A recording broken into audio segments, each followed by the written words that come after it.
Hi, thank you for watching Digging to China. I'm Dong Shong. If you have not done so already, please subscribe to my channel. Thank you very much.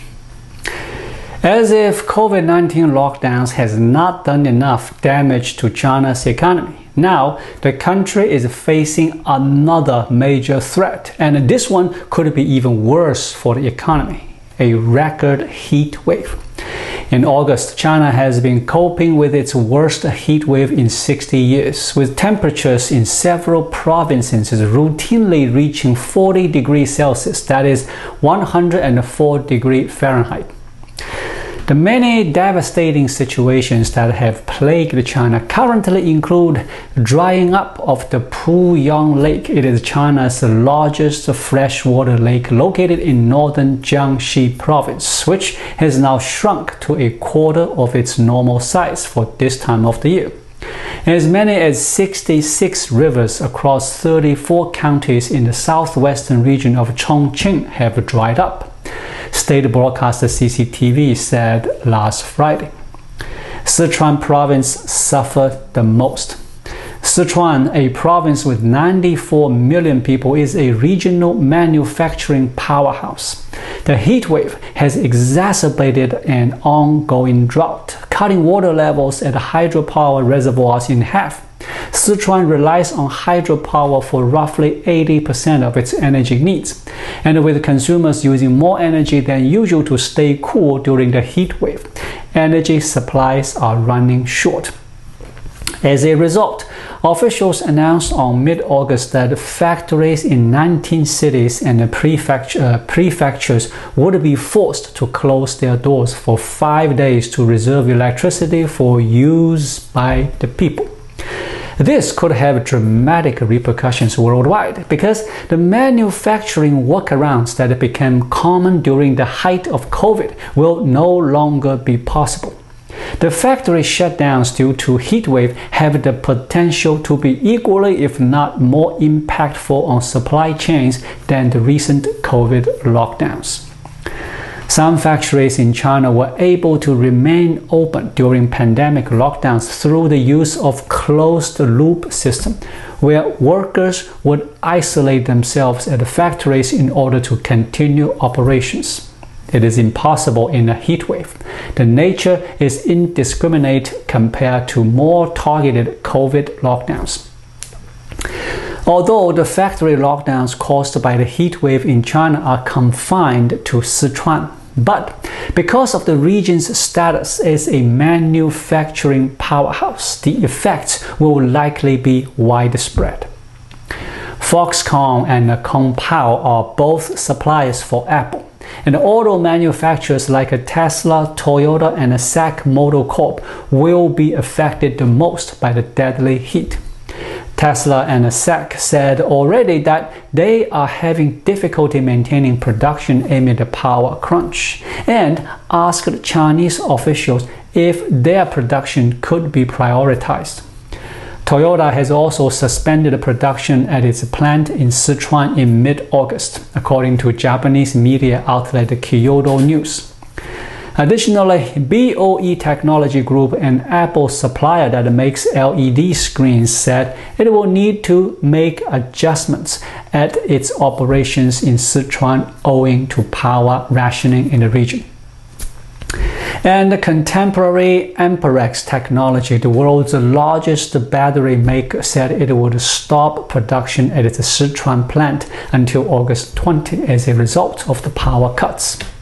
Lithium and semiconductors could also be affected, though it likely won't be to the same extent as electronic components manufacturers. State-run utilities are shifting power to Sichuan from other provinces.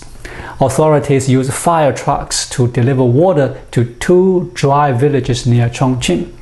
In Sichuan, 116,000 acres of crops have been lost and 1.1 million acres damaged. The provincial government said almost 820,000 people face a shortage of drinking water.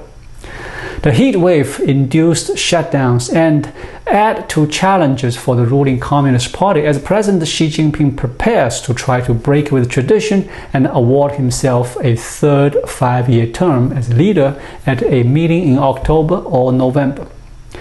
Growth in factory output and retail sales weakened in July, setting back China's economic recovery after Shanghai and other industrial centers were shut down in late March to fight virus outbreaks. The economy grew by just 2.5% over a year earlier in the first half of 2022, less than half the official annual goal of 5.5%. Last Friday, Agriculture Minister Tang Renjian said that this week and the next are a key period of damage resistance for southern China's rice crop. Authorities will take emergency steps to ensure the autumn grain harvest, which is 75% of China's annual total. Authorities will try to increase rain by seeding crops with chemicals and spraying crops with water-retaining agents to limit evaporation, Tang's ministry said on its website. This method of cloud seeding uses planes or rockets to shoot silver iodide rod into clouds, which should form ice crystals to help clouds produce rain. It has been a practice in China at the 2008 Olympics. But the Agriculture Administration gave no details of where that would be done. I have to point out, though, that droughts are not confined in China. Severe droughts are happening across the Northern Hemisphere, stretching from the farms of California to waterways in Europe and China. In the American West, a drought that began 2 decades ago now appears to be the worst in 1,200 years, according to a study led by the University of California, Los Angeles. For some of the world's biggest economies, this summer's droughts are hurting industries including electricity generation, agriculture, manufacturing, and tourism. That is driving up prices on energy and food. In the US, agricultural forecasters expect farmers to lose more than 40% of the cotton crop, while in Europe, the Spanish olive oil harvest is expected to fall by as much as a third amid hot and dry conditions. In Europe, rivers such as the Rhine and Italy's Po that serve as arteries for trade are running at historic lows, forcing manufacturers to cut shipments. Falling river levels also have reduced hydropower generation across Europe, affecting a key alternative source to natural gas, which is in short supply as Russia squeezes exports. Heat has forced France to lower production at several nuclear reactors because the river water that cools them is too warm. And Germany, Europe's biggest consumer of Russian gas, plans to burn more coal instead of gas to generate electricity. But low levels on the Rhine are holding back shipments. A smaller Chinese grain harvest would have a potential global impact. It would boost demand for imports, adding more fuel to inflation in the United States and Europe that is running at multi-decade highs. The world food supplies has already been reduced due to Ukraine war. I hope China won't make the food shortage to a food crisis. Thank you for watching. Please leave a comment and subscribe to my channel. Just click the subscribe button right here. I'll see you again shortly. Until then, be well.